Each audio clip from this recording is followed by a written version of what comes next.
Hey, what's up, everyone? How you guys doing, man? I know Monday Night Raw is going to be starting in a few minutes, but came to shoot in my quick review before Monday Night Raw starts. So, here goes nothing. The first match I want to talk about was Edge and Dolph Ziggler, and Edge and Dolph Ziggler's match did play off fairly well. I thought this match was very good, but the thing is start off slow because of Dolph Ziggler's upper hand. I think it was pretty much of a drag that Dolph Ziggler gets this huge upper hand, and then he mostly did dominate the beginning, but which did slow down the match, from my opinion. But when Edge was able to turn around the match, I think the match did start picking up. The end was really what brought up ecstaticing, I think, for personally with with Vicky smacking Edge repeatedly, but because of the PG show, I mean, obviously they can't do anything. Like when Undertaker tombstone Vicky in 2008 when it was Team 14, Rey Mysterio accidentally West Coast pop Vicky Guerrero. But for the most part, Edge didn't do anything. But it turned out it was Kelly instead of Caitlyn. I think because Caitlyn had history in this love triangle, I was very frustrated she didn't show up. But I know no one cared. But you know, for the most part, Kelly came out. I think she's trying to send a message to Drew. That's why I think she's thrown under there. But for the most part, I think it did pay off for Kelly evening the field. And now with Edge trying to handle business with Dolph Ziggler. Apparently Dolph Ziggler was nailed by the spear from Edge when Vicky and the ref was knocked down, or how the ref was knocked out for some reason. But apparently Edge did nail his spear, but then he pretended he was knocked out when the referee got up. Edge got up at that time and then nailed his kill switch, which was a shout out to Christian. Hopefully he's not stealing his signature move, but if Edge is to turn heel, he can confront Christian. If Christian confronts Edge about that, it would be surprising if that was to happen, but I wouldn't think that did happen. But for the most part, it was pretty cool. But the match did play off fairly well. I did like how it was evenly paced, but the thing was, I heard that Dolph Ziggler used his sleeping move repeatedly. I didn't catch that, but I know Dolph Ziggler used his sleeping move, and it looked like Edge was gonna get the win, but it wasn't the case. And then Edge did pull off a phenomenal counter of the sleeper hold. I think later on when Dolph Ziggler nailed his zigzag, I knew Edge was gonna kick out. Surprisingly, believe it or not, I knew Edge was gonna nail his kick out. And then Edge is going to get the shoulder up at 2. But it would have been cool if Dolph Ziggler gets a clean win. And then when Vicky gets up, Vicky just comes up ecstatic and celebrates. That'll be exciting though. But hopefully Dolph Ziggler gets the Intercontinental Championship back if he is to go back to mid-card. But because Vicky is involved, they're going to try to do this triangle with Vicky and Edge mostly involved. But hopefully Dolph Ziggler's in there. And he's doing very impressive. But hopefully Dolph Ziggler, I think I see him as a face eventually. But if he is to turn face, that'll be very impressive. So, give this match 3 stars out of 5. It did pick up very well at the end. It started, waking up everybody, but the beginning was okay, but it was impressive. I'm from Boston, though, but I live in LA, so I couldn't really go to the Royal Rumble event live, or if I did have a job and saved up, I could have went to the event live. It would have been cool. Next match, we have the WWE Championship match, The Miz and Randy Orton. And with Alex Riley getting involved half the match, which did push up Miz's heel. I think Alex Riley is impressive. And the Miz to get this upper hand, which he actually did play a good heel. The Miz, from my opinion, is improving in the ring. He's improving. I think he can really perform very well and really carry off very well. That's what really impresses me. The Miz is just personally just very impressive, and he kind of he's kind of starting to play an incredible heel, and he does his job. I mean, I know some people hate him, but, because he's in the main event and really, is irritating. But personally, I don't find him irritating. I'm getting used to the guy now. He's starting to grow on me a little bit.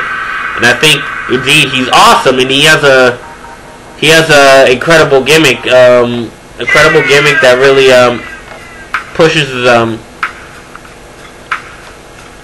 I think for his push, his push is really going off very well because he has a great gimmick. He's awesome because after when he debuted, he kept getting buried by John Cena, jobbing to other wrestlers. He didn't ever win the United States Champion, but when he got written off for WWE, I personally think he's just, I personally think with him getting written off and SmackDown got fired and had this new attire, but under his disguise as the Cavalry Kid, I think it really worked off very well, personally, because he pulled off a great disguise and wears new ring attire, then won the United States Championship, beat Kofi Kingston, and then hold the Unified Tag Team Champion, United States Champion. I think he is really doing impressive so far, getting this push and really repackaging himself to something even better, personally. And I think he did a good job repackaging himself.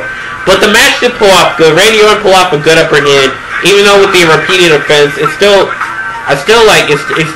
impressive that, you know, Randy Orton's doing good offense. But even though it's predictable that he's gonna do a power slam, I really think they need to expand his offense, because, you know, I know he's doing this anti-hero gimmick, but I think he needs to do some little more entertaining finishing moves like a German suplex or a drop kick, or well, he does a superplex, which does really impress me. But, you know, Randy Orton's offense wasn't as predictable. It does work very good, but, you know, he did pull off great chemistry with The Miz, which was just which was very good, and it pulled off fairly well, from my opinion. But I just really think that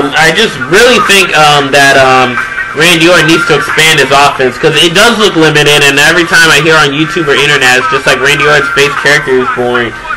But, you know, they're trying to repackage his face character, but hopefully they develop it quick, especially his offense. But the match did fare off very well, with Alex Riley getting involved, The Miz doing his heel tactics. Randy Orton kind of does some sort of heel tactics, but it worked off fairly even. It kind of did do a good job evening the field, personally, from my opinion. So, I gotta say, I really give this match, I give this match 3.5 stars out of 5. You know, Alex Riley did a good job getting involved in the match, which really did impress me. The end was very good, though. I think the end was interesting, with the Nexus getting involved ringside. And it was kind of stupid that the Nexus get body slammed by Alex Riley when Randy went through Alex Riley out, which was kind of stupid, though. I thought the Nexus would dodge it, and then they just stand ringside. But then CM Punk getting involved, which helped Randy Orton pull off the win, which really was surprising. So I think the end was quite interesting. But, you know, Miz getting interference, you know, which was the purpose of his build-up for WWE Championship. But, you know, I think it's doing a great job as a WWE Championship. I think it's unique and quite original. So it still impresses me a little bit. So, moving on, we had the Divas Championship match, handicap match, which turned out it wasn't a handicap match.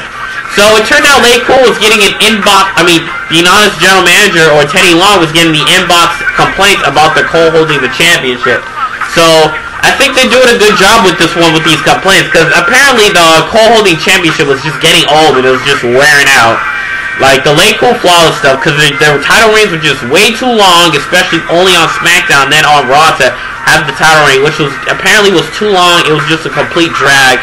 I think they're trying to do something different. I think it's time for Lay Cool to start, you know, getting a different gimmick, personally, from my opinion, and that's what I really think should happen. But I think it's really time for them to, like, get repackaged, especially if Awesome Kong is to be the enforcer. I think it's time for them to be refreshed and do something different. I think the Simply Flawless stuff and all that other nonsense, it just has to be dropped, personally.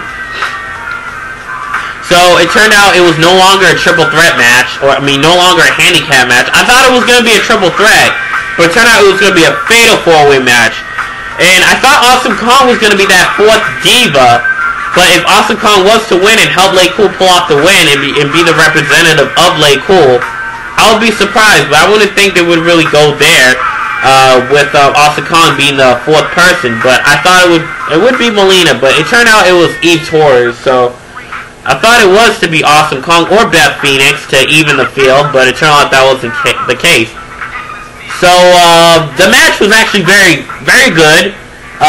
Layla, you know, do a good job doing her heelish character. I mean, doing a good job on the offense, especially Michelle McCool. They did very good on the offense, but I think I think their offense is kind of limited, and I think, you know, like I always hear that their offense is always mediocre. Like I just always been hearing that they're mediocre, and you know, and I heard the match went quiet. But halfway through the match, after Lay Cool took out Natalya and Eve Torres, they were working together in the fatal 4-way match. They stared at each other, but eventually didn't fight each other. I was actually getting a weird feeling in my gut that they were gonna break up, or they were gonna start fighting each other, but it turned out that wasn't the case. So with Eve Torres getting back up, trying to pull an upset win, it backfired because Michelle McCool saved the count, and Layla's been doing the get off my friend thing after Natalya gets on the offense. You know, it's kind of ironic because I hear that they don't work together. They can't perform a match very well on their own. But I think Layla does very well against Rosa Mendes or against Kelly personally, and she does a good job doing these performing very well as a heel, and Michelle McCool, because all the other heels have been jobbing like Alicia Fox and Maurice. Hopefully they get builded up after if this Lay Cool thing is to end. Personally, from my opinion, if that was to happen, I think it's time for them to start getting this huge build up. But hopefully they get repackaged and feud with Natalya or Eve Torres. But you know, Natalya, did a good job with the double sharpshooter, but eventually soon that backfired when Michelle McCool made the save. Eve Torres did get involved, got just very credible on the offense. Eve Torres and Natalya did fight immediately. It's like, why do heels always have to do this super union stuff, but the faces can just quickly go at it? That's what makes it so limited sometimes, from my opinion. But it turned out it backfired. Michelle McCool, Eve Torres, did throw Natalya after Natalya nailed the clothesline on Layla. Eve Torres and Natalya gets thrown out of the ring by Eve Torres, and Eve Torres nails her moonsault to get their win. And then Michelle McCool pulls up an upset win, which was a backfire after the referee looked at Eve and Layla. I thought Michelle McCool was going to get the win, but it turned out no, Eve Torres did get the win, and it was a double pin. But the referee cleanly looked at Eve Torres, which, apparently was a clean win right there. But I think this could build off a feud between Michelle McCool, Natalya, Eve. I think this could be a big connectional feud. Natalya tries to get her title back and feuds with Eve. That would be exciting. That would be impressive. So I think it would just work very well there. It's time for, the feuds to expand into something new. Lay Cool can come out and tease Eve Torres. Natalya can just hunt for the title back, so we have a connection there. I think this would do phenomenal. So I really don't see Lay Cool splitting up. If it was a split up, I'm just going to think it's another tease. Because I knew they were going to get back together. I knew they weren't going to split up for that long if that was to happen, until I heard someone say they're going to pull off a scheme and win, which I completely agree. The Lumberjill match was 2 and 1-sided, and it looked like Michelle McCool had something up her sleeve to pull a win. So, personally, but it's funny how Melina just got over the short end of the stick, like Jay've already said, but the match was very good. I gave it a 4 stars out of 5 because it was very flexible and it was something very different. We usually don't see a fatal 4-way match, but I think they're going to continue pitting Lay Cool against each other. I think it's going to backfire seriously. But, if they were to split up, what would Layla do next? I know she wouldn't be doing as much. I think she's getting this push because of Michelle McCool. And I think, Layla is thanking Michelle McCool for her being behind her so much. But, I think Michelle McCool is going to shine more than Layla's because mainly Michelle McCool has Undertaker. That's why they mainly hate Michelle McCool. I hate Lay Cool, but I don't hate Michelle McCool and Layla personally. Well, I don't know them personally, but I don't hate them minus the gimmick. I think they're very cool, but I think they just really do a good job doing their job as heels. They're just the strongest heel so far, and I think it's Natalya is to turn heel again, and Melina is a heel. I think it's time for them to build them up. It's time to build up Alicia Fox and Maurice. I think they're a great alliance, and hopefully they build up to be something stronger. Hopefully they feud with Beth Phoenix and Natalya. And hopefully they start upping up their new gimmick, that hopefully they do something well repackaged. So I'm really having faith in Alicia Fox and Maurice, personally. So I'll see how it goes from there. So we had the Royal Rumble, and I think the Royal Rumble is just, personally very phenomenal. The Royal Rumble did fare off very well, personally, from my opinion. And I thought the Royal Rumble did have a good pace, some good elimination. I thought CM Punk was to survive when he entered first. But then I thought Wade Barrett draw number 2, but it turned out Wade Barrett and Ezekiel Jackson came out, and then they try to surround the whole ring with, I just think they were trying to surround the whole ring, and I thought CM Punk was going to be all by himself, but apparently it wasn't the case. So, I really thought that the Nexus were just going to come out immediately, and then it was surrounded, they just look at each other, but it turned out a brawl broke out. So I think this feud could carry on to WrestleMania. I think this would be an interesting feud. And then we have,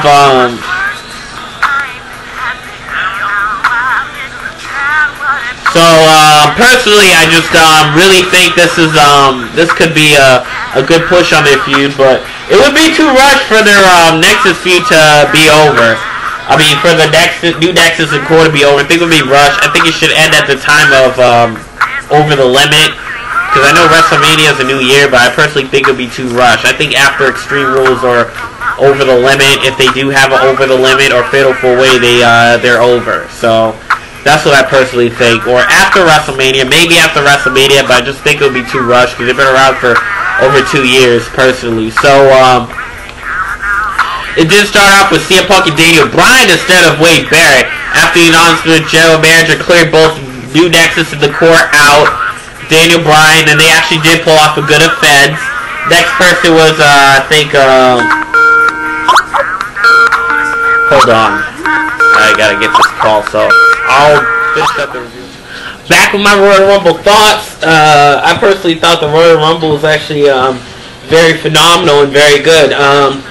The 40-man Royal Rumble was good when it started off with Punk and Daniel Bryan, like I said, and then it's moved on to Zack Ryder, Yoshitatsu, and CM Punk was actually having an excellent run in the match. I like how the CM Punk was actually surviving that match when I thought he was gonna make it pretty far, but he made it halfway. With all the Nexus was there, after CM Punk getting jumped by Mark Henry and other superstars, JTG, I think, Chris Masters, John Morrison. Nexus came down and he actually started doing a lot of cleaning house, which was actually very surprising. They eliminated Tyler Rex, which I was frustrated when Tyler Rex, like, why did they have Tyler Rex job to Nexus like that? Like, Tyler Rex is actually, like, he could have at least took out Nexus, but it wasn't the case. R-Truth tried to eliminate Nexus. Booker T made a surprising appearance after Booker T actually did rock house and made a surprising appearance, which was just very phenomenal. It just blew my mind. But yeah, Booker T made a surprising appearance in the Royal Rumble, better than Rob Van Dam's. But yeah, Booker T was great. I thought he was in TNA, but I heard he left TNA because of his wife, I think. But yeah, it was just impressive. I didn't know Booker T was going to be back in WWE, and I thought he was going to be sticking in TNA after leaving in 2008 with the King Booker gimmick ending out, but I wish he stayed as King Booker. I personally love King Booker. Especially, man, it was just phenomenal. But man, and then after Booker T, I think, got eliminated halfway through the match, we had the Diesel. The Diesel was just very phenomenal. I actually did like Diesel. The Diesel actually did rock house. He actually did very good. I don't know how many people he eliminated. But I think they all came by the time Nexus came out with McGillicuddy, Husky Harris, Tonga the A-List. I personally think it was just a heck of a Royal Rumble. The Bella Bowl. So I'm watching Monday Night Raw right now, which is going on. But dang, that just actually did tear. That actually was just very impressive. No Beth Phoenix or Natalya in the Royal Rumble. Unfortunately, Natalya was already winner, but it would be surprising if they were to win the Royal Rumble, the main event, WrestleMania after WrestleMania after WrestleMania. Let's see, what else happened after the Royal Rumble? Oh yeah, Mark Henry was in there. Yoshitatsu, man. That was just phenomenal. And I forgot John Morrison. John Morrison just actually was super impressive after getting knocked off. Man, he got pushed off, and then I thought he was eliminated, but he actually did survive when he jumped on the barricade. And oh man, that was just incredible. And then he climbed on, and oh man, if I were to botch that, oh man, man, it would be hard to imagine. That took a lot of training, man, because I knew I had a feeling I would botch the knock off and then do this whole survival thing on the barricade. Oh man, I wouldn't have survived that. I don't think I would botch that, but that was just very nerve-wracking for John Morrison to do something like this, man. It just actually was just very impressive in the Rumble. And then later on, we had the Nexus clearing house, eliminated loads of people like JTG, Masters, Tyler Rex, R-Truth.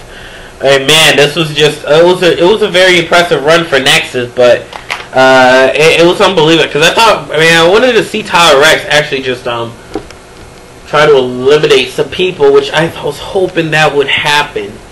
And then after we get Nexus. Great Khali came down to clear house, but luckily with 2 people getting eliminated, Husky Harris, oh, I don't know who got eliminated, but I know 2 members of Nexus did. And then we got Mason Ryan that helped clear house.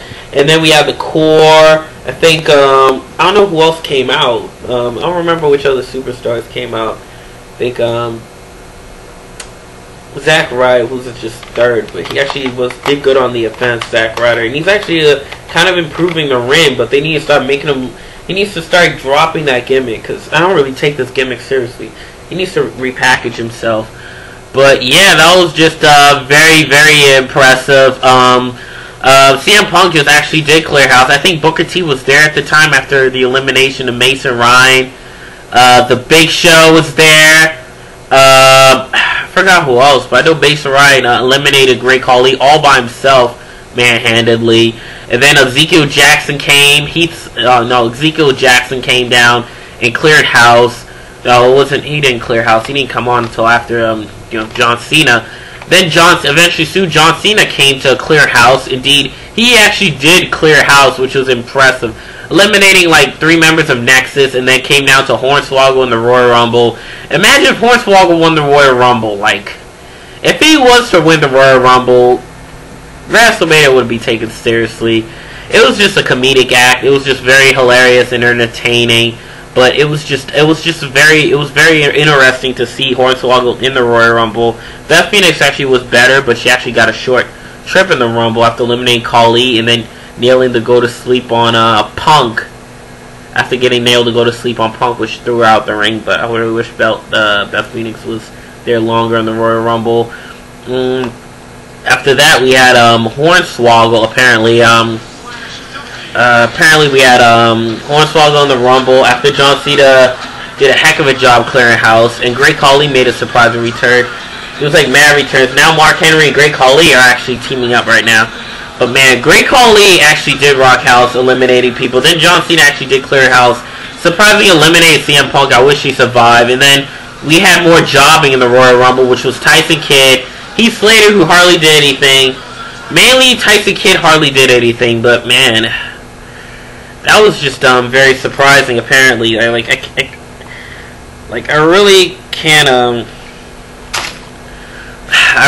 believe that I really couldn't believe that Tyson Kidd was jobbing, and he's like a good high potential wrestler. And when he was with tag team with the Hart Dynasty, he actually was just an incredible high flyer. Had great matches with John Morrison as heel and face. And then was just phenomenal as how do you call it? It was just very phenomenal. But to have him job to Hornswoggle John Cena like that was just silly. Heath Slater, also jobbed in the Rumble. They made him look like a complete joke. Tyson Kidd's not a joke, but it was just embarrassing to see him get attitude adjustment from Hornswoggle and John Cena, then eliminating Heath Slater.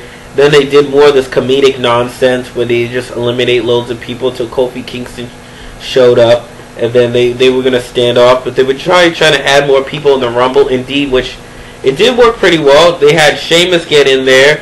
I think DiBiase, which he did impressive. I think DiBiase was earlier in the Rumble. Yes, DiBiase. But yeah, it was apparently Sheamus who showed up, and then eventually eliminated Hornswoggle. John Cena, I think John Morrison was eliminated before he showed up, and then that's when he started clearing house. And then Ezekiel Jackson came, and then Big Show. Big Show actually did some sort of clearing house, especially with Jack Swagger. I think came later on. Jack Swagger came, and then that's what all the house cleared. I think John Cena eliminated Swagger after doing the body slam on Kofi Kingston when he was upside down, and then I think he did it also on John Cena. And then Sheamus eventually got knocked out by John Cena, I think, with the suplex slam he usually does. And then Hornswoggle does the tadpole splash. Well, John Cena was like, nailed the tadpole splash. They eventually got jumped by Jack Swagger, which Hornswoggle tried to. Sheamus gets up immediately. Hornswoggle tries to revive, and then eventually got super kicked by Sheamus, broke kick. And then he got eliminated from there, unfortunately. And Hornswoggle got eliminated. That's when the Royal Rumble got serious, so all the comedy nonsense ended. This team elimination was just over and done with, and they can just have a clean winner. Hopefully that did happen indeed. So apparently this match did finish off with what do you call this? So apparently the match did finish off with Kofi Kingston in there, and then those remaining people. Then Ezekiel Jackson, Big Show came and showed up. Big Show actually did a heck of a job clearing house. I think he eliminated Swagger, but I think he had a good surprising run. I don't remember who he eliminated. I just remember when Ezekiel Jackson came, he was eliminated by Big Show. Ezekiel Jackson actually did clear house with this once again scoop slam. He eliminated Ezekiel Jackson on his home. Man, these powerhouses just looking impressive. These more flexible powerhouses, because Ezekiel Jackson's a bodybuilder, so he's going to do something impressive on on the Big Show, which indeed he did. And then I don't know who he got eliminated by. I think he got eliminated by John Cena, I think, eventually soon, which was surprising. And then Wade Barrett came down, and then it came down to the final four: Wade Barrett, Cena, Alberto Del Rio, and Randy Orton, I think. But it was weird because eventually soon John Cena was doing all his fighting in the Rumble, and then eventually got eliminated with Alex Riley was in the Rumble, but I don't remember who he got eliminated by. I actually did miss it. And then Alex Riley pulled off. Man, Alex Riley was just very. I was hoping he would win the Rumble to see if he faces the Miz, but I don't know if that would be an utter joke. But it would be great if he comes to SmackDown to fight Edge. But I think Alex Riley needs a build-up because he's looking like a jobber lately. Especially he looks idiotic. He tried to stand up to Edge when he said "Get out of my ring," and then he got speared. And then he got kicked. He gets nailed every time as a manager, and it's like it's time for him to get a new build-up. Hopefully he does indeed, but it'll be great indeed if that is to happen, Alex Riley. So hopefully if it does, it'll be phenomenal. It'll be great, but you know I didn't see him get eliminated. Santino was in the Rumble, but he was like 30th, and he was still like under the ring. And then Dolph Ziggler was in the Rumble after losing the title, which he did look impressive. I don't remember who he got eliminated by, but it would have been great if he won the Rumble, but. You know, he has some time to build up. So hopefully he does get build up indeed. But man, Santino Morello was under the roof, but it didn't say much of him getting eliminated. Indeed, it was to believe that Wade Barrett was in the Rumble, and then the last one was Kane. I thought Kane, John Cena, Orton would win the Rumble, but I didn't want Kane to win or John Cena or Orton because I want one of the young stars, like either Wade Barrett or Del Rio to win. I was hoping John Morrison was going to win the Royal Rumble, but it wasn't the case. But Alberto Del Rio to win the Royal Rumble or Wade Barrett, but I thought Wade Barrett did. It was so close to winning the Royal Rumble. I'm hoping he did indeed. John Cena did. Kane eventually got eliminated by I think Rey Mysterio or Alberto Del Rio. I don't know who he got eliminated by. Alberto Del Rio survived. Apparently Kane got eliminated. And then John Cena got a surprising upset elimination from the Miz's help. I mean, from Alex Riley and Miz getting involved in the Rumble, then throwing out Randy Orton.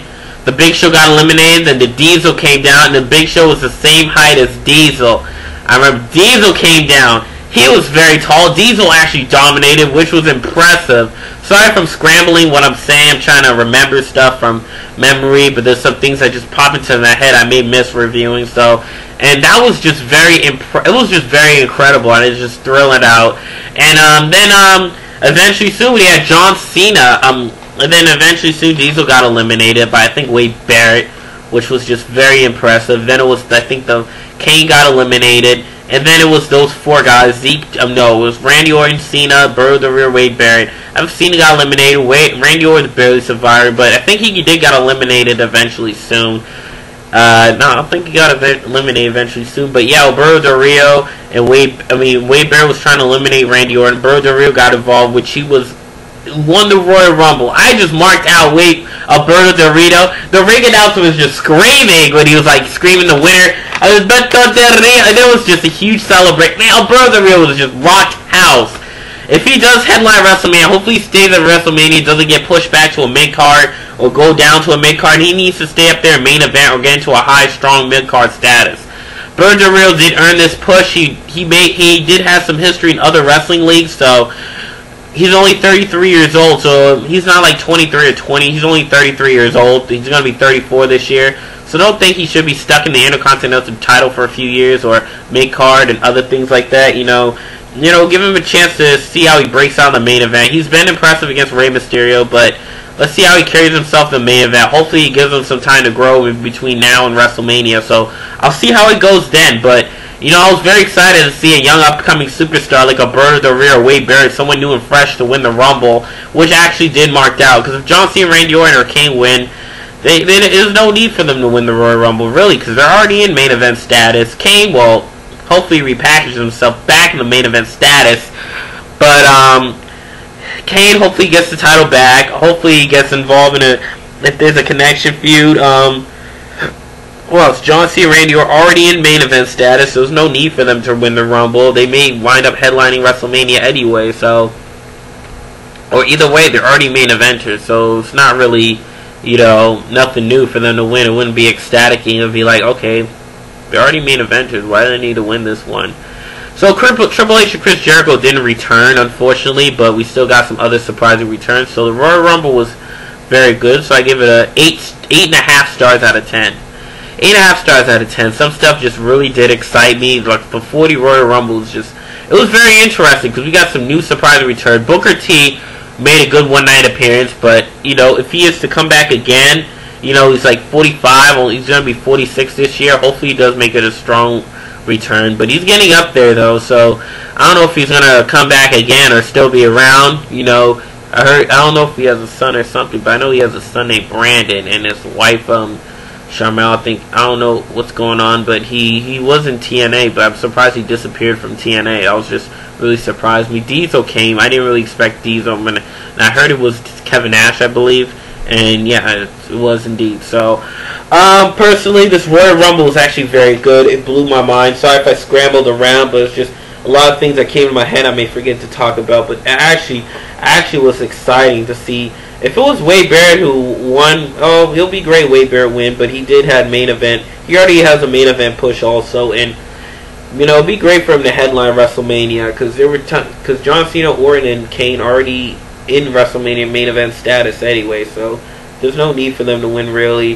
Rey Mysterio does get an excellent push, but a bird of real, hopefully he gets a good push. He's like the Eddie Guerrero JBL mix personally, so this is just a great Rumble. I really did enjoy it personally. So and Wade Barrett, hopefully he does main event, but he's going to take care of his core feud with New Nexus, hopefully if Husky Harris recovers from his punt to the head. So it's the Red Dog Stream. Thank you for watching. If you are watching this, man, subscribe to me up there. Leave your comments below. And I'll see you later. Peace.